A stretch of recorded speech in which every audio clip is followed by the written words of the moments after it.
নমস্কার। অশোক মিত্র একজন অর্থনীতিবিদ।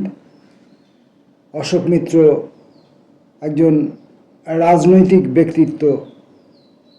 অশোক মিত্র একজন শিল্প সাহিত্য সংস্কৃতি মনস্ক ব্যক্তি এবং অশোক মিত্র একজন প্রাক্তন অর্থমন্ত্রী আমাদের এই রাজ্যের। তাঁর লিখিত আপিলা চাপিলা থেকে আমরা পড়াশোনা করছি। আগের দিন আমরা 21 পর্ব পর্যন্ত পড়েছি, আজকে পড়ব পর্ব 22 থেকে।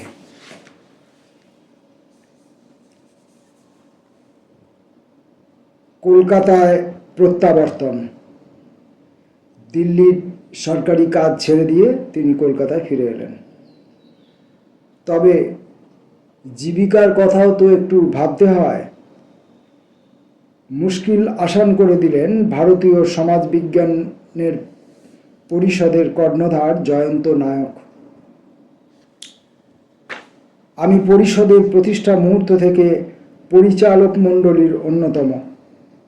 হয়তো চক্ষুলজ্জাবশত, হয়তো করুণাবশত দিল্লি ছাড়ার প্রাক মুহূর্তে পরিষদের জাতীয় ফেলোশিপ গ্রহণের জন্য নায়ক আমাকে অনুরোধ জানালেন। কৃতজ্ঞচিত্তে তাঁর দত্ত সুযোগ গ্রহণ করলাম। বন্ধু ও রাজনৈতিক বৈরী মোহিত সেনের মেজদা পোটলার সৌজন্যে কলকাতায় গৃহ সমস্যারও একটি সন্তোষজনক নিরসন ঘটল। পোটলা হায়দ্রাবাদস্থ অ্যাডমিনিস্ট্রেটিভ স্টাফ কলেজ অফ ইন্ডিয়ার অধ্যক্ষ। ওদের কলকাতায় একটা ফ্ল্যাট ভাড়া নেওয়া ছিল। আমি ব্যবহারের জন্য পেলাম এই শর্তে যে বছরে বার কয়েক হায়দ্রাবাদে গিয়ে বক্তৃতা দিয়ে আসব। হিতেন চৌধুরী তখন ইকোনমিক অ্যান্ড পলিটিক্যাল উইকলির স্বত্বাধিকারী সমীক্ষা ট্রাস্টের কার্যনির্বাহী ওসি। স্বনির্বন্ধ অনুরোধ জানালেন প্রতি সপ্তাহে যেন ইপিডাব্লিউ এর জন্য কলকাতা ডায়েরি লেখা শুরু করি, সেই সঙ্গে একটি দুটি সম্পাদকীয় মন্তব্য। সুতরাং কলকাতায় সময়ের ফাঁক বলে কিছু রইল না। তবে কংগ্রেসি রাজত্ব। হাজার হাজার রাজনৈতিক কর্মী বিনা বিচারে বন্দী। অনেকে পাড়া ঘর ছাড়া। প্রতিপক্ষ কোনো রাজনৈতিক দলের সভা মিছিল করার অধিকার নেই।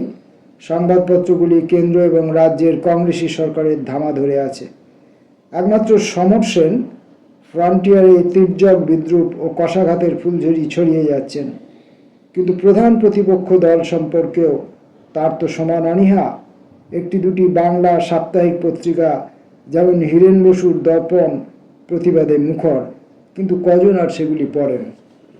তাহলে এই যে সংবাদ মাধ্যমের এই যে দাসত্ব মনোভাব, এটা কিন্তু একদম বহুদিনের পুরনো রোগ, যা আমরা দেখতে পাচ্ছি।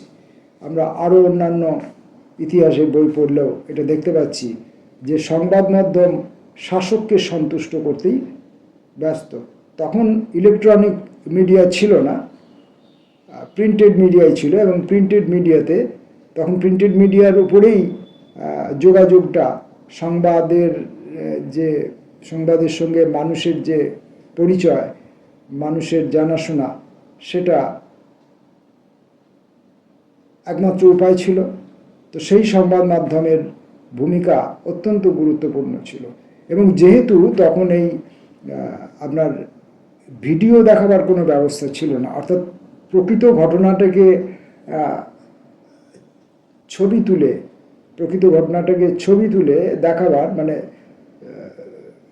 মুভি ছবি যেটাকে আমরা বলি যে ভিডিও, সেটা তুলে দেখাবার উপায় যখন ছিল না, তখন একটা স্থির চিত্র অথবা চিত্র ছাড়া পত্রিকা দপ্তরের সম্পাদক এবং তার অধীনস্থ কর্মচারীরা তাদের মনোবৃত্তি অনুযায়ী তারা একটা খবরকে ন্যারেট করতেন। এখন প্রিন্টেড মিডিয়া, আপনার ইলেকট্রনিক মিডিয়া চলে এসছে। ইলেকট্রনিক মিডিয়াতে ভিডিও কতটা অংশ আমি দেখাবো, কিভাবে দেখাবো, সেইটা তারা নির্ধারণ করছেন এবং তার উপরে থাকছে তাদের অপারেশন করবার মনোবৃত্তি বা মনোবাসনা। ফলে তখনও সংবাদ মাধ্যম ছিল ক্ষমতার দাস, আজও দেখা যাচ্ছে সংবাদ মাধ্যম ক্ষমতার দাস। তবু তারই মধ্যে ইতিউতি দু একটি ব্যতিক্রম থাকে, তাদের ক্ষমতা খুব কম হলেও তারা তাদের কাজ করে। এই প্রথম ছাত্রাবস্থার পর রাজনীতির অঙ্গনে যথার্থ সক্রিয় হয়ে উঠলাম।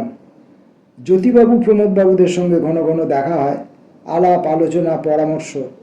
এরা দুজনেই সেই সময় নিয়মিত ইপিডব্লিউ পড়ছেন। আমার বদমেজাজি প্রবন্ধাদি পাঠ করে ভারী খুশি। সত্যব্রত সেন মার্ক্সবাদী কমিউনিস্ট পার্টির সর্বক্ষণের কর্মী তথা নেতা, তার সঙ্গে যোগাযোগ রেখে চলি। পার্টির বিভিন্ন গণসংগঠনের সঙ্গেও যুক্ত থাকি। জীবনযাপনকে কয়েকটি ভাগে ভাগ করে নিতে কোনো অসুবিধে হতো না।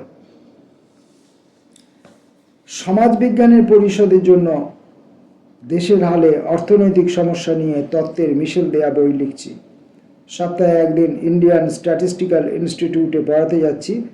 রাজনীতি তখন খুব অনিশ্চিত ভিড়ে জুটছি। সাহিত্যিকদের সামীপ্যেও আলাদা ঘোরাফেরা মেলামেশা। পুরনো অনেক রাজনৈতিক বন্ধু দূরে সরে গেছেন, নতুন সৌহার্দ্য ঘটেছে। যারা সরে গেছেন তারা হয়তো পাল্টা অভিযোগ দায়ের করতে পারেন, আমি আস্তে আস্তে গোড়া সংকীর্ণতাবাদী রূপে পরিণত হচ্ছি। তবে এখনও বলবো, আমার দিক থেকে রাগ বিরাগের পর্যাপ্ত কারণ ছিল। একটি ঘটনার কথা বলি। 71 সালের মার্চ মাস হয়তোবা, বিধানসভা নির্বাচনের তারিখ অত্যাসন্ন। আমি দিল্লিতে কয়েকদিনের ছুটি নিয়ে ভোট দিতে কলকাতায় এসেছি। একদিন দক্ষিণপন্থী এক কমিউনিস্ট কবির গৃহে তার ঘনিষ্ঠ বন্ধু, পার্টির বহুদিনের পুরনো একনিষ্ঠ সদস্য আমাকে কাতর অনুরোধ জ্ঞাপন করলেন। আমি ভারত সরকারে ভালো অবস্থায় আছি, তার ধারণা তাকে সাহায্য করতে পারবো। আমি নিজে যদিও ঘোর দক্ষিণপন্থী, তার ছেলে তিনি নিজে যদিও ঘোর দক্ষিণপন্থী, ভুল পড়ছিলাম, উনি দক্ষিণপন্থী নন। মানে এই বামপন্থারও আবার তখন একটি দক্ষিণপন্থা এবং একটি বামপন্থা ছিল। বামপন্থার মধ্যেও, এই কমিউনিস্ট পার্টির মধ্যেও একটি দক্ষিণপন্থা এবং একটি বামপন্থা। এখন যেমন সমগ্র কমিউনিস্ট চেতনাটাই বামপন্থী বলে চিহ্নিত হয়েছে। তো তিনি নিজেও ঘোর দক্ষিণপন্থী, তার ছেলে উগ্র নকশালপন্থী। তিনি নিজে দক্ষিণপন্থী আর তার ছেলে উগ্র নকশালপন্থী। কোথায় বোমা ছুঁড়ে দেয়াল টপকে পালাতে গিয়ে পুলিশের কাছে ধরা পড়েছে। আপাতত আদালতের জিম্মায় আছে, তবে যে কোনো দিন পুলিশ আর্জি জানালে বিচারক সম্ভবত তাকে পুলিশের হেফাজতে তুলে দেবেন। পুলিশ এমন অকথ্য প্রহার শুরু করবে যে তার ছেলে মারা যাবে, নয়তো চিরকালের জন্য পঙ্গু হয়ে থাকবে। ভদ্রলোকের একান্ত প্রার্থনা, আমি যদি সরকারি মহলে প্রভাব খাটিয়ে তার সন্তানকে আদালতের জিম্মায় রেখে দেওয়ার ব্যাপারটা পাকা করতে পারি। সাধুজনরা তো বলেন মানুষের উপকার করতে হয়। রাজ্য সরকারের স্বরাষ্ট্র সচিব, যিনি তখন অতিরিক্ত মুখ্য সচিবও, তাকে গিয়ে বললাম, কাজ হলো, ছেলেটি আদালতের জিম্মাতেই রইল। পিতা ভদ্রলোক আমাকে অনেক ধন্যবাদ জানালেন। তবে ভোটের দিন সন্ধেবেলা সেই কবির বাড়িতে বসে আছি। ভদ্রলোকের শুভাগমন, একগাল হেসে বললেন, জানেন, এবার ভোটটা কংগ্রেসকেই দিলাম। কবি হয়তো নিমিত্ত মাত্র, তাহলেও তার বাড়িতে আর কোনোদিন পা রাখিনি।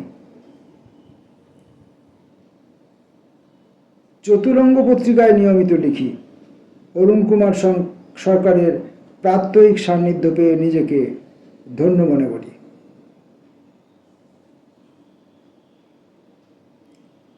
পুরনো বন্ধু সুরঞ্জন এখন খুব কাছাকাছি থাকেন। সমরবাবুর বাড়িতেও সপ্তাহে একদিন দুদিন নিয়ম করে যাই। ওর দাদারা আসেন। অমলদা, গাবুদা, অমলদার মতো পরোপকারী মানুষ জীবনে দেখিনি। অনেক খোশ গল্প হয়। সমরবাবু আমাকে লিখতে বলেন না, জানেন অনুরোধ করে কোনো লাভ হবে না, তবে আমাদের ব্যক্তিগত সম্পর্ক অটুট। দিল্লিতে থাকার শেষ বছর ওর জ্যেষ্ঠা কন্যা বিথি অত্যন্ত অসুস্থ হয়ে পড়ে। আমরা খানিকটা দেখাশোনা করি। সমরবাবু ও সুলেখা সেন তা নিয়ে আমাদের কাছে কৃতজ্ঞ। সুতরাং সুইনহো স্ট্রিটে আমার আড্ডা অব্যাহত, রাজনৈতিক মতপার্থক্য যাই হোক না কেন। অবশ্য যে কথা আগেও উল্লেখ করেছি, তরল গরল গলার্ধকরণ করলে সমরবাবু অত্যন্ত কড়া কড়া কথা বলতেন। আমার রাজনৈতিক ঝোঁক নিয়ে ব্যঙ্গ করে আমার গায়ে লাগতো না। ব্যস্ততার মধ্যে দিন কাটে। বই লেখার কাজ করছি। প্রতি সপ্তাহে ইকোনমিক অ্যান্ড পলিটিক্যাল উইকলির জন্য কলকাতা ডায়েরি ও সম্পাদকীয় মন্তব্য, বহু ধরনের কর্মসূচি, কলেজ ও বিশ্ববিদ্যালয়ের অধ্যাপক সমিতির বার্ষিক অধিবেশনের জন্য সভাপতির ভাষণ নকশা করছি। আতোয়ার রহমানকে চতুরঙ্গের সম্পাদনায় সাহায্য যোগাচ্ছি। নানা আধা রাজনৈতিক সভাতে গিয়ে বক্তৃতা কপচাচ্ছি। তার গ্রুপ থিয়েটারের নাটক দেখে বেড়াচ্ছি। অর্থনীতিবিদ ও অন্যান্য ব্যক্তিগত বন্ধুদের সঙ্গে আড্ডার অনবচ্ছিন্ন প্রবাহ। কয়েক মাসের ব্যবধানে কিছুদিন ফের দিল্লিতে কাটিয়ে এলাম, জওহরলাল নেহেরু বিশ্ববিদ্যালয়ের প্রিয় অর্থনীতিবিদ বন্ধুদের আমন্ত্রণে। তারা আমি যে বইটি লিখছি অধ্যায় ধরে ধরে তার ব্যাখ্যা বিশ্লেষণ সহ এক প্রস্ত বক্তৃতার ব্যবস্থা করলেন। আমার সীমিত চৌহদ্দির অর্থনীতিতে রাজনীতির মিশেল, ইতিহাস দর্শনেরও। সুতরাং বিশ্ববিদ্যালয় ছেঁকে ছেলেমেয়েরা শুনতে আসত। ব্যাপক অংশগ্রহণ সব মহলের। খুব আনন্দে কেটেছিল ওই ঋতুটি, সেই সঙ্গে বিনোদনেও। মানসিকতার দিক থেকে নেহেরু বিশ্ববিদ্যালয়ের বন্ধুরা অধিকাংশই আমার কাছাকাছি। তারা আদরে ঘিরে রেখেছিলেন। প্রভাত পট্টনায়ককে আগেই চিনতাম, এই পর্বে তাকে জানানো হলো। ওর কথা পরে অবশ্যই আরও বলতে হবে। অর্থনীতিবিদ হিসেবে অবশ্যই সে সর্বোত্তম পর্যায়ভুক্ত, কিন্তু ভালো মানুষ হিসেবেও তার তুলনা নেই। সকাল সন্ধে বন্ধুরা সবাই একসঙ্গে ঘুরতাম, একসঙ্গে খেতাম, আনন্দ করতাম, পরচর্চায় নিয়োজিত হতাম।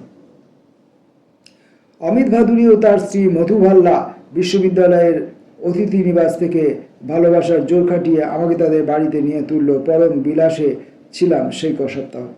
ভোরবেলা প্রাতরাশির টেবিলে আমার আনারিত্ব আঁচ করে মধু ছোট বোনের আদর ঢেলে আমার জন্য বরাদ্দ আধসেদ্ধ ডিম ভেঙে দিত। স্বর্গীয় সুখ উপভোগ করতাম। অসাধারণ প্রতিভাবতী অর্থনীতিবিদ কৃষ্ণা ভরদ্বাজ রাগ সঙ্গীত চর্চায়ও সমান পারদর্শিনী। ততদিনে সেও জওহরলাল নেহেরু বিশ্ববিদ্যালয়ের সঙ্গে যুক্ত। কৃষ্ণা ও তার কন্যা সুধার সান্নিধ্য সমান আনন্দ দিয়েছে ওই 1-1.5 মাস। কলকাতাস্থ অনেক বন্ধুরই রাজনৈতিক দৃষ্টিভঙ্গির সঙ্গে আমার দুস্তর তফাৎ। কিছুমাত্র ক্ষতি হতো না তাতে। রবিবার সকালে আমাদের ফ্ল্যাটে ভিড়ে ঠাসা আড্ডা। কবি সাহিত্যিক ছাড়াও অনেক গোত্রের মানুষ আসতেন। যার কথা বিশেষ করে মনে পড়ছে তিনি কামাক্ষী প্রসাদ চট্টোপাধ্যায়। কনিষ্ঠ ভাতার প্রভাবে তিনি 40-এর একটি বিশেষ সময়ে কিছু সাম্যবাদী কবিতা যদিও লিখেছেন, আসলে তিনি অত্যন্ত সরল মানুষ। রাজনীতির আপাত জটিলতায় পথ খুঁজে পাওয়া তার সাধ্যের বাইরে।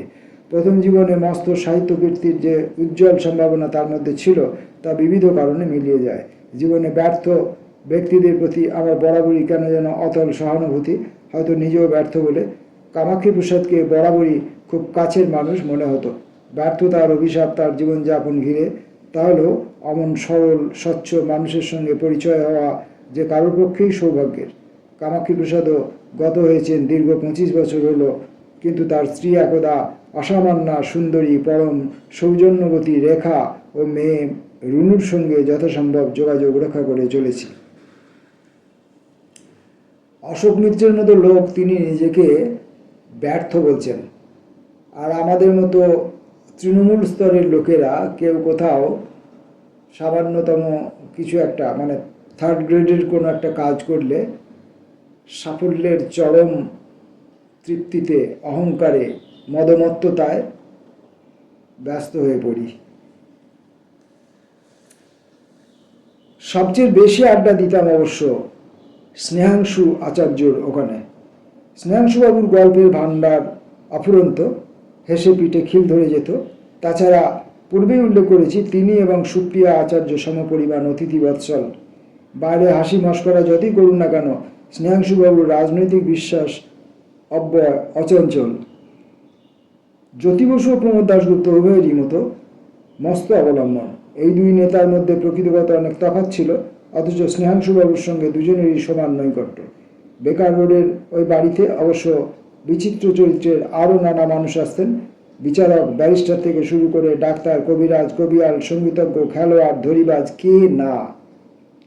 একমাত্র যাদের দক্ষিণপন্থী কমিউনিস্ট বলে সন্দেহ করতেন সুধাংশুবাবু দু চোখে দেখতে পারতেন না তাদের দক্ষিণপন্থী কমিউনিস্ট। অন্য দু একজন বন্ধুর কথা বলি। আগে থেকেই ছুটকো ছাটকা দাঁতের মেরামতির জন্য ওয়াটারলু স্ট্রিটে গোপাল বাড়ির কাছে যেতাম।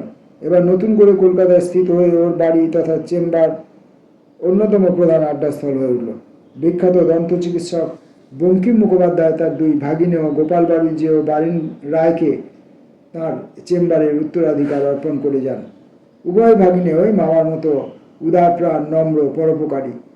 তার মাস্তুত দাদার প্রতি বারিনের প্রায় লক্ষণ সুলভ ভক্তি। শুধু দন্ত সংক্রান্ত নয়, যখনই যে সমস্যা নিয়ে তাদের কাছে উপস্থিত হয়েছি অভয় মিলেছে। গোপাল বাড়ুজ্যে খাওয়াতে ভালোবাসতেন। বেশ কয়েক বছর হলো তিনি প্রয়াত। বারিন কিন্তু তার দাদার ঐতিহ্য সসম্মানে বজায় রেখেছেন। ওই চেম্বারের সঙ্গে অন্য যারা কর্মরত তাদের সবাইকেও আত্মার আত্মীয় বলে মনে হয়। 3 ওয়াটারলু স্ট্রিটের আড্ডার চরিত্র যথার্থই বহুমাত্রিক।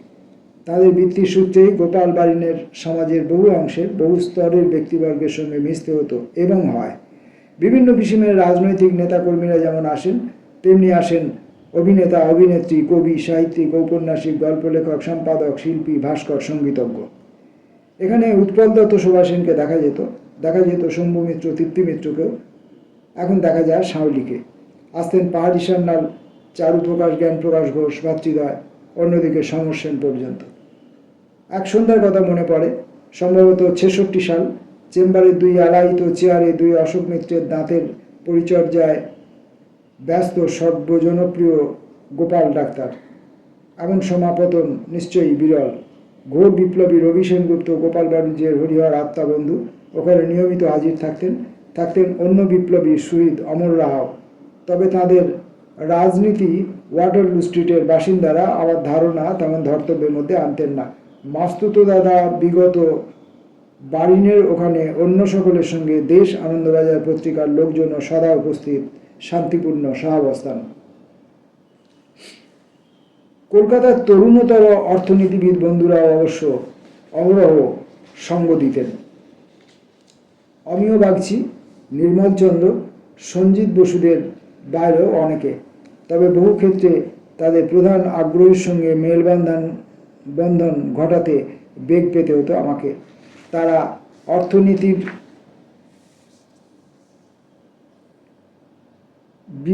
অর্থনীতিতে বিভোর। অন্যপক্ষে আমার ওই বিষয়ে তেমন আগ্রহ কোনো কালেই ছিল না। প্রথাগত পরীক্ষায় বরাবর উতরে গেছি, তা স্রেফ আকস্মিকতা। আমার বিবেচনায় ইতিমধ্যেই যা বলেছি, যা রাজনীতি তাই অর্থনীতি, অর্থনীতি রাজনীতি। অর্থনীতিবিদরা তাদের কর্ম অকর্ম দিয়ে পারেন। অর্থনীতিবিদরা তাদের প্রভাব খাটিয়ে সমাজের অবস্থা পাল্টাতে পারেন না। রাজনীতিবিদরা তাদের কর্ম অকর্ম দিয়ে পারেন। প্রতিটি অর্থনৈতিক সিদ্ধান্তেরই আসলে একটি রাজনৈতিক দিক আছে। গণিত সমুদ্রে ভেসে অর্থশাস্ত্রে যে তত্ত্ব তথা বিশ্লেষণের ঘোর এখন দৃশ্যমান, তা আমি বলবো অপরিমেয় অপচয়। বড়লোক দেশে সে ধরনের ব্যভিচার তাও বোঝা যায়। আমাদের সামর্থ্য অঢেল। গরিব দেশের পক্ষে কিন্তু অনুরূপ চর্চা অমার্জনীয় বিলাসিতা। সমাজবিজ্ঞান পরিষদের জন্য আমি যে বই দাঁড় করালাম তাতে অর্থনীতি রাজনীতি আষ্টেপৃষ্ঠে জড়ানো। এই প্রসঙ্গে পরে হয়তো আরও কিছু বলবার উৎসাহ জাগবে। আমরা পর্ব 22 থেকে আজকে এইটুকুই পড়লাম। আসবো পরের দিন পরের পাঠে। নমস্কার।